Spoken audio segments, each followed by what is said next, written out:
Welcome साथियों, आपका हार्दिक स्वागत है। यदि आप इस चैनल से पहली बार जुड़े हैं तो सब्सक्राइब जरूर कीजिएगा। साथियों, आज का हमारा टॉपिक है प्रतिशतता, जिसको परसेंटेज हम बोलते हैं। तो आइए इसके संबंध में थोड़ी बहुत चर्चा कर लेते हैं।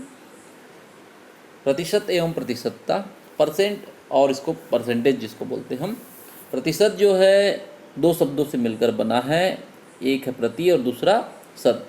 प्रति का क्या अर्थ होगा? प्रत्येक, और शत का आशय है 100 या सैकड़ा।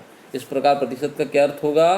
प्रत्येक 100 पर, प्रत्येक 100 के लिए, प्रत्येक 100 में या प्रति सैकड़ा। फिर से, प्रतिशत का क्या अर्थ होगा?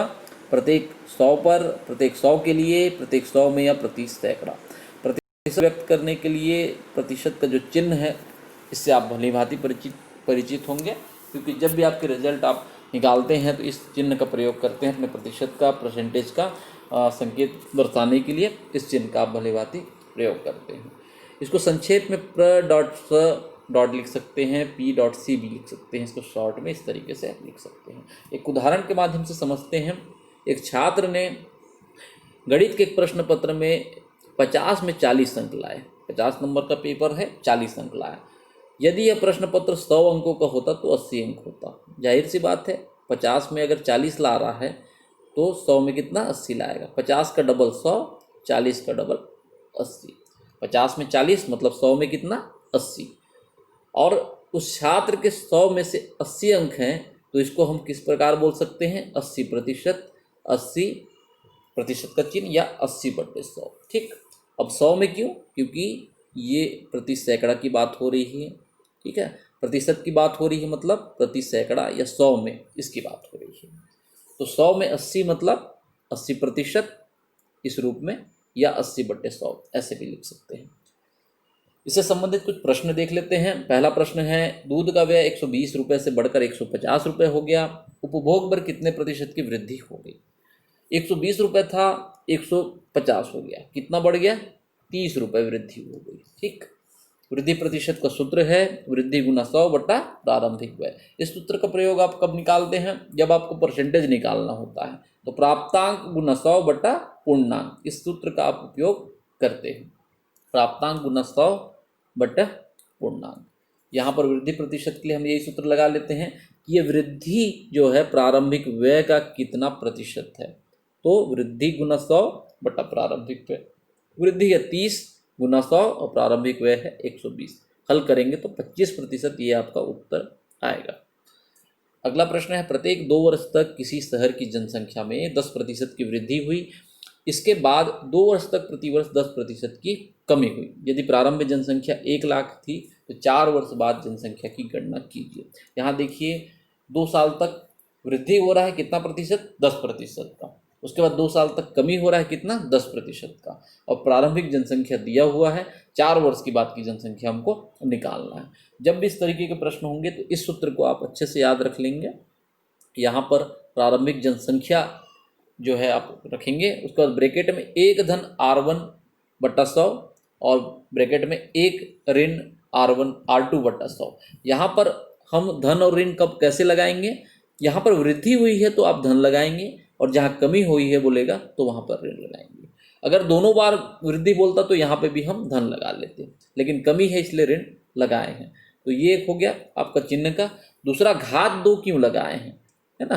तो पहला जो वृद्धि का 2 साल का दिया है कि 2 साल तक वृद्धि हुआ है। दूसरे बार बोला है कि दूसरे कथन में कि 2 साल तक फिर से कमी हुआ है। तो जब भी कितने साल का, मान लो 1 साल बोलता तो हम घात में 1 लगा लेते, 3 साल बोलता तो घात में 3 लगा लेते, 2 वर्ष बोला है तो हम यहाँ पर घात में 2 लगा दिए हैं। कमी के में भी संबंध में भी यही बोला है कि 2 साल तक 10% कमी है, तो घात में हमने यहाँ पर भी 2 लगाया है। ठीक। तो R1 कौन सा है? जो वृद्धि वाली दर है, और R2 जो कमी वाली दर है। धन क्यों? वृद्धि है इसलिए। कमी क्यों? कमी के लिए ऋण। ऋण क्यों लगाएंगे हम? कमी होगी तो। वैसे ही धन वृद्धि पर। ठीक है, तो इस तरीके से चिन्ह को समझ लिए। R1 R2 आप दर को समझ लेते हैं कि वृद्धि की दर है, और ये R2 कमी की दर है। घात को भी हमने समझ लिया कि ये 2 साल दिया है, इसलिए हमने घात में 2 रख लिया है। अब इसको मान रखते हैं। प्रारंभिक जनसंख्या प्रश्न में दिया है 1 लाख। 1 धन R1 की जगह 10% वृद्धि का है, तो 10/100 घात में 2। फिर 1 ऋण 10/100, कमी का भी दर वही है 10%, घात में 2। आगे हल करेंगे 1,00,000, 1/10/100 को हल करेंगे तो 110/100 और घात 2। 1/10/100 को आप हल करेंगे तो 90/100 आएगा और घात 2 है। इसके बाद आगे इसको हल करेंगे 1,00,000, 110/100 की घात 2 को हमने 110/100 2 बार लिख लिया। 90/100 की घात 2 है, इसलिए इसको इस रूप में हमने लिख लिया 90/100 गुना 90/100। अब इसको जब आप आपस में हल करेंगे तो 98,010 जो आएगा ये हमारा उत्तर होगा। अगला प्रश्न देखते हैं। एक व्यक्ति मनोरंजन पर 129 रुपये 50 पैसा खर्च करता है, जो उसकी आय के 1/4 भाग का 25% है। आय के 1/4 भाग का 25% है। उसकी आय कितनी है? तो आय का 1/4 भाग का 25%, इसको हम लिख सकते हैं 1/4 आय का 25%। आय का 1/4 को 1/4 आय का 25%। कितना बोल रहा है? 129/50। 1/4 को हम कैसे और लिख सकते हैं? 1/4, और आय 1/4 आय को 1/4 आय लिख लिया हमने, और का की जगह गुना का चिन्ह। का मतलब गणितीय भाषा में गुना, और 25% को हम कैसे लिख सकते हैं? 25/100। पहले पेज में ही मैंने बताया 80% को कैसे लिख सकते हैं? 80/100। उसी प्रकार 25% को 25/100। तो फिर से 1/4 आय, आय का 1/4 को 1/4 आय गुना 25% का 25/100 किसके बराबर है? 129.50। तो आय कितना होगा? तो हम इसको पक्षांतर कर देते हैं। 129.50 ज्यों कहते हो 25/100 जो है पक्षांतर के बाद हो जाएगा 100/25, और 1/4 जो है पक्षांतर के बाद 4/1। इसको आप आपस में हल करेंगे तो 2,072 रुपये जो आएगा ये हमारा आय, हमारा उत्तर होगा। अगला प्रश्न है। लवली अपने मासिक वेतन का 20% बचाती है, लेकिन वस्तुओं की महंगाई के कारण उसका व्यय कितना? 20% बढ़ गया है, और अब वह केवल 20 रुपये मासिक बचा पाती है। मासिक वेतन ज्ञात करना है। मासिक वेतन हमने कितना मान लिया? 100 रुपये। प्रश्न में बोला है 20 रुपये बचाती है, 20% बचाती है। मासिक वेतन का कितना? 20% बचाती है। 100 रुपये वेतन है, इसका 20% कितना होगा? 20 रुपये। 100 में अगर 20 रुपये बचा रही है तो 80 रुपये उसका खर्च होगा, व्यय होगा। ठीक है, 100 रुपये मासिक वेतन है, 20 रुपये बचा रही है, 20% बचा रही है, तो 80% खर्च कर रही है, 80 रुपये खर्च कर रही है। महंगाई बढ़ने के कारण व्यय क्या हो रहा है? उसका 20% बढ़ जा रहा है। पहले कितना व्यय था? 80 रुपये था, 20% बढ़ गया, तो अब उसका व्यय कितना हो जाएगा? 80, और 80 का 20% हमने जोड़ दिया। 80 का 20% आप निकालेंगे तो 16 आएगा। 80 और 16 जोड़ दिए, 96 रुपये। अब महंगाई बढ़ने के कारण उसका खर्चा कितना हो गया? 96 रुपये। पहले खर्चा कितना था? 80 रुपये था, अब 96 हो गया है। तो जब 80 रुपये था तो बचाती थी कितना? 20 रुपये बचाती थी। अब कितना बचा रही है? 100 में से 96 घटा दिया, तो अब सिर्फ 4 रुपये ही बचा रही है। पहले 80 रुपये खर्च था तो 20 रुपये बचता था, अब 96 रुपये खर्च हो रहा है तो सिर्फ 4 रुपये ही बचा पाएगी। अब यहाँ पर आप जबकि जमाइए। जब 4 रुपये बचत है तो मासिक वेतन कितना है? 100 रुपये माने हैं। ठीक, तो जब 4 रुपये बचत है तो मासिक वेतन कितना? 100 रुपये।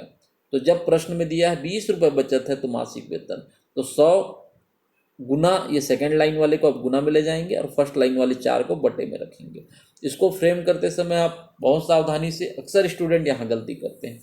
तो जब वर्तमान बचत 4 रुपये है, मासिक वेतन 100 रुपये, तो जब वर्तमान बचत 20 रुपये है तो मासिक वेतन 100 ये रहेगा, जो कहते हो गुना 20, कौन सा? जो सेकंड लाइन का अमाउंट रहेगा इसको आप लिखेंगे 20 गुना में, और फर्स्ट लाइन का जो अमाउंट है इसको बटे में ले जाएंगे। तो 100 गुना 20/4, इस तरीके से यह 500 रुपये, ये हमारा उत्तर आएगा।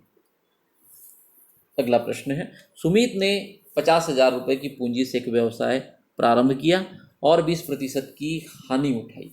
शेष पूंजी से उसने पुनः व्यवसाय प्रारंभ किया और 5% लाभ कमाया। वर्तमान राशि ज्ञात कीजिए। शहर की जनसंख्या वाला हमने प्रश्न देखा था, लगभग वैसा ही है ये सूत्र, और उसमें प्रारंभिक जनसंख्या दिया था, हम यहाँ पे मूल राशि रख दिए हैं। तो उसमें पहला वृद्धि था, फिर कमी था, इसमें पहले हानि है और फिर लाभ है। हानि है तो माइनस कर दिया, लाभ है तो प्लस कर दिया। ठीक है, ज़्यादा कुछ चेंजेस नहीं है। सूत्र को आप याद कर लेते हैं तो शब्दों को अपने अनुसार आप रख सकते हैं। तो मूल राशि दिया है प्रश्न में 50,000 था। हानि प्रतिशत कितना 20% है और लाभ प्रतिशत 5%। लाभ है इसलिए धन, हानि है इसलिए ऋण। ठीक, जैसे पिछले शहर की जनसंख्या वाले में वृद्धि में हमने धन किया था, कमी में ऋण किया था। अब इसको हल करेंगे 50,000। एक ऋण 20/100 को आप हल करेंगे तो 80/100 और एक धन 5/100 को हल करेंगे तो 105/100। आपस में हल करने पर 42,000 रुपये जो आएगा ये हमारा उत्तर होगा। एक चुनाव में डाले गए मतों का 5% रद्द हो जाता है। एक प्रत्याशी वैध मतों का 60% प्राप्त करता है और 760 मतों से चुनाव जीतता है। कुल डाले गए मतों की संख्या ज्ञात कीजिए। अब यहाँ पर देखिए, विजयी जो प्रत्याशी है उसको कितना मिलता है? वैध मतों का 60% मिलता है। जो विजयी हो रहा है, जो जीतने वाला प्रत्याशी है, उसको कितना मिल रहा है? वैध मतों का 60%। तो हारने वाले प्रत्याशी को कितना मिला होगा? 100%। जब भी परसेंट की बात हो रही है तो किस पे? 100 पे।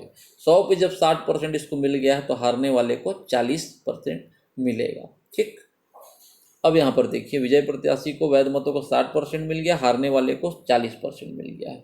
वैध मतों का जो है प्रश्न में देखिए 760 मत तो जीत रहा है, तो वैध मत का 60% जो विजयी को मिल रहा है, हारने वाले को 40% मिल रहा है। इन दोनों का अंतर कितना? 20%। तो वैध मतों का जो अंतर है 60 ऋण 40, 20%, ये किसके बराबर है? 760%। मतलब 20% से ही तो ज़्यादा जीत रहा है ये विजयी जो प्रत्याशी है। यहाँ पर 20% उससे आगे है। 60 में से 40 हमने घटा लिया, वैध मतों का 20%। कितने मतों से जीता है? और मतों की संख्या 760। फिर से वैध मतों का 60% ऋण 40%। क्यों? ये दोनों का अंतर निकालने के लिए। प्रतिशत में हमने निकाला तो 60 में से 40% घटा दिया, वैध मतों का 20%। संख्या में आप प्रश्न में देख सकते हैं 760 मतों से जीता है, तो ये 20% किसके बराबर है? 760 के बराबर। वैध मतों की संख्या इसके आधार पर निकालेंगे तो 760 और 20% को कैसे लिख सकते हैं? 20/100। पिछले 2 प्रश्न में हमने देखा है। तो 80% को 80/100, 25% को 25/100, उसी प्रकार 20% को 20/100। तो 20% को 20/100 और पक्षांतर करने के बाद यह 100/20 हो जाएगा। तो वैध मत की संख्या निकल गई 760 गुना 100/20, तो 3800 ये वैध मत निकल गए। अब यहाँ पर देखिए कि जो डाले गए मत हैं उसका कितना? 5% रद्द हो जाता है। ठीक, प्रश्न में क्या बोल रहा है? डाले गए मत का 5% जो है रद्द हो जा रहा है। ठीक, मतलब कि 95% ही वैध मत है। ठीक, पहले तो हमने क्या निकाला? विजय प्रत्याशी और हारने वाले प्रत्याशी के आधार पर वैध मत निकाल लिया। ठीक, 3800 हमारा आ गया वैध मत। अब यहाँ पर फिर एक प्रश्न में जो है क्लू मिला है कि 5% रद्द हो जाता है। ठीक, डाले गए मतों का 5% रद्द हो जा रहा है, मतलब कि 5% रद्द होने पर 95% वैध ही मत जो है वैध हैं। 95% ही मत क्या है? वैध हैं। 5% रद्द हो गए हैं।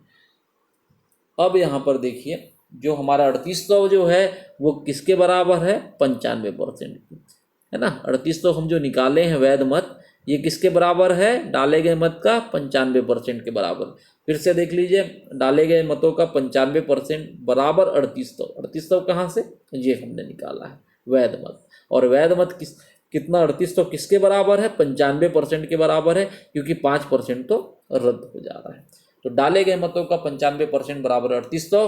अतः डाले गए मत बराबर 95% को और कैसे लिख सकते हैं? 95/100, लेकिन पक्षांतर होने के बाद ये 100/95 हो जाएगा। फिर से डाले गए मत की कुल संख्या निकालने के लिए 3800 गुना 100/95, ये 95% हो जाएगा। 95/100 पक्षांतर के बाद 100/95, इसको आप हल करेंगे तो 4000 हमारा कुल डाले गए मतों की संख्या आ जाएगा। किसी परीक्षा में राम और श्याम ने क्रमशः 53% और 66% अंक प्राप्त किए। यदि उनके प्राप्तांकों का अंतर 65 है तो परीक्षा में अधिकतम अंक कितने थे? ठीक है, राम और श्याम। अब यहाँ पर देखिए, दोनों का जो अंतर है वो कितना है? 65 है। तो आप 53 में 66 नहीं घटाएंगे, है ना। तो राम और श्याम का दिया है 53 और 66। आप 66 बड़ी संख्या है तो 66 में से 53 घटाएंगे, तो श्याम और राम के अंकों का अंतर। ठीक, शब्दावली पर भी ध्यान देना। राम और श्याम क्रम दिया है, लेकिन अब श्याम और राम के अंकों का अंतर कितना, 65, ये प्रश्न में दिया है, देख लीजिए। ठीक है, तो यहाँ पर श्याम और राम के जो अंकों का अंतर है कितना, 65। ठीक, श्याम कितना लाया है, 66%, राम कितना, 53। इन दोनों का जो परसेंटेज का अंतर है किसके बराबर है, 65 के बराबर है। अधिकतम अंक का जो 13% है वो 65 के बराबर है। अधिकतम अंक कितना होगा, अब 13% को हम कैसे लिख सकते हैं, 13/100। ठीक, 13/100 लिख सकते हैं। और ये अधिकतम अंक का 13% किसके बराबर है, 65 के बराबर है। ठीक, यहाँ पे 13% को हम 13/100 लिख सकते हैं। और ये जो 13/100 है पक्षांतर होने के बाद 100/13 हो गया। तो 65 अधिकतम अंक बराबर 65 गुना 100/13। इस तरीके से 500 जो आएगा ये हमारा उत्तर होगा। साथियों, उम्मीद करता हूँ ये वीडियो आपके लिए यूजफुल हेल्पफुल रहेगा। लाइक शेयर कमेंट के माध्यम से अपना प्यार देते रहें। और यदि इस चैनल से संबंधित कोई उपयोगी सुझाव हो या कोई डाउट हो तो आप उसे खुलकर कमेंट बॉक्स में मुझे अवगत कराएं, ताकि आवश्यक सुधार आवश्यक परिवर्तन इसमें किया जा सके। Thank you.